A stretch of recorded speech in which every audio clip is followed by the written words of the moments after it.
आइए व्यूअर्स, हम आज बात करेंगे सोजाक यानी गोनोरिया के बारे में और हम आपको पूरी जानकारी देंगे गोनोरिया के बारे में कि ये किस चीज़ से होता है और इसमें क्या क्या तकलीफ़ें पड़ती है और इसका इलाज घर बैठे सहूलत के साथ किस तरीके से किया जाता है। पूरा नॉलेज हासिल करने के लिए आप हमारे वीडियो में लास्ट तक बने रहिएगा।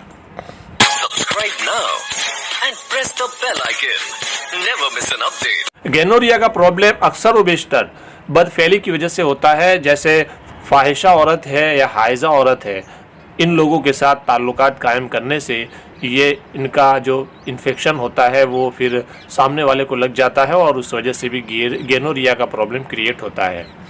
उसके अलावा लिकोरिया का, जिसको ज़्यादा लंबे देर तक प्रॉब्लम रहता है और लिकोरिया की रतूबत रहम में सड़ जाती है और वो जो फासिद हो जाती है, तो वो फासिद रतूबत की वजह से भी ये प्रॉब्लम क्रिएट होता है।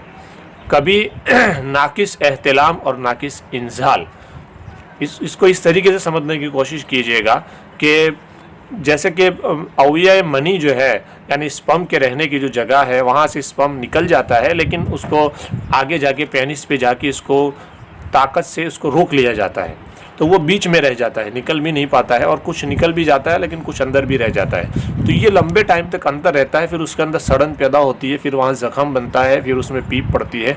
तो कभी ये भी रीज़न होता है। कभी मस्टरबेशन ज़्यादा करने से पेशाब की नाली के अंदर इन्फ्लामेशन हो जाता है और फिर वो इन्फ्लामेशन के बाद उसमें ज़ख़म बन जाता है, फिर उसके अंदर पीप पड़ जाती है। तो ये भी एक वजह है गोनोरिया की। व्यूअर्स, ये गोनोरिया की वजूहात अलग अलग है। वजह कोई भी हो, अगर प्रॉब्लम ज़्यादा क्रिएट होता है तो पीप पड़ती है और फिर उसके बाद पेशाब के रास्ते से कभी छीछड़े और छिलके जैसा मादा भी खारिज होता है। व्यूअर्स, ये तकलीफ़ बहुत ज़्यादा तकलीफ़ देह है और इसका एहसास वो शख्स ही कर पाता है जिसको ये प्रॉब्लम हुआ है। तो व्यूअर्स, इसका इलाज देर से होता है। ये तकलीफ़ जितनी आगे बढ़ी रहती है, जितनी ज़्यादा होती है, तो उतना देर से इलाज होता है। अगर उसमें खाली इन्फ्लामेशन है तो इन्फ्लामेशन को दूर करने वाली दवाइयाँ यूज़ करनी चाहिए, और अगर इसमें पीप पड़ गई है तो फिर उसमें पीप को सुखाने वाली दवाइयाँ यूज़ करनी चाहिए, और अगर उसमें बहुत ज़्यादा सड़न आगे बढ़ चुकी है तो इसमें फिर जिसको मुसफ़्फ़ी खून दवाइयाँ कहते हैं, तो वो दवाइयाँ यूज़ करनी चाहिए। तो व्यूअर्स, चलिए हम आपको आगे बताते हैं कि इसमें कौन कौन सी दवाइयाँ किस तरीके से इस्तेमाल करने से फ़ायदा होता है, और वो भी अक्सर व बेशतर घरेलू दवाइयाँ हैं। व्यूअर्स, सबसे फर्स्ट पे दवाई और सबसे ज़्यादा यूज़फुल दवाई जो मैं आपके सामने बता रहा हूँ, उसमें आप ले लीजिएगा आंवला 50 ग्राम, हल्दी 50 ग्राम और इसमें मिश्री है 200 ग्राम।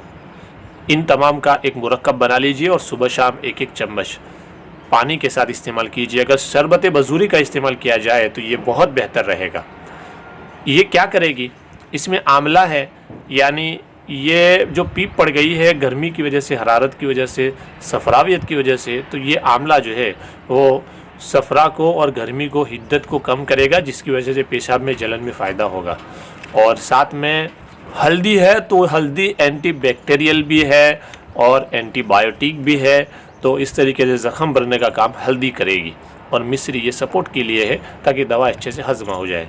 दूसरी एक दवाई है कि बकरी का दूध ले लीजिएगा और हल्दी की एक गिठान लेके इसको सील भट्ठे पे आप इसको रगड़ के फिर उसका पेस्ट बन जाएगा, तो उसमें मज़ीद बकरी का दूध डाल के फिर उसको इस्तेमाल कीजिएगा। सुबह और शाम उसको पीने का है। तो इसको भी आप कुछ दिन तक लगातार करते रहेंगे तो पेशाब की नाली में जो ज़ख़म बन गया है, जो पीप पड़ गई है, तो उन तमाम में ये फ़ायदा करेगा।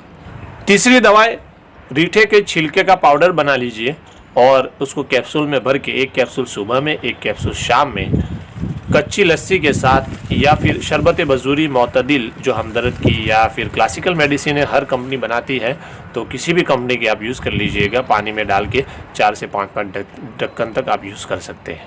यूनानी में तैयार कॉम्बिनेशन में आता है कुर्स काकंज। कुर्स काकंज ये क्लासिकल मेडिसिन है, आप इसको यूज़ कर सकते हैं। कुर्स काकंज ये भी गोनोरिया के लिए बहुत यूज़फुल और बहुत बेनिफिशियल मेडिसिन है, आप इसका भी यूज़ कर सकते हैं। और व्यूअर्स, हिमालय की एक बहुत बेहतरीन मेडिसिन है जो अंदरूनी ज़ख़म को भी भरने में, और बैरूनी ज़ख़म जो किसी दवा से भर ना रहा हो, तो इसका इस्तेमाल करने से भी ये बहुत ज़बरदस्त फ़ायदा देती है।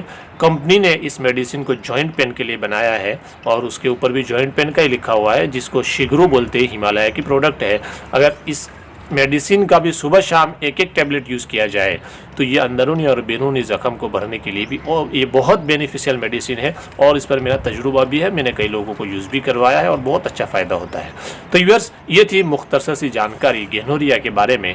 अगर आपको ये जानकारी पसंद आई हो तो वीडियो को लाइक और शेयर ज़रूर कीजिएगा और इसको सब्सक्राइब करना कभी मत भूलिएगा। तो व्यूअर्स, आज के लिए इतना ही बस, और फिर हम एक नए टॉपिक के साथ आपकी मुलाकात करेंगे।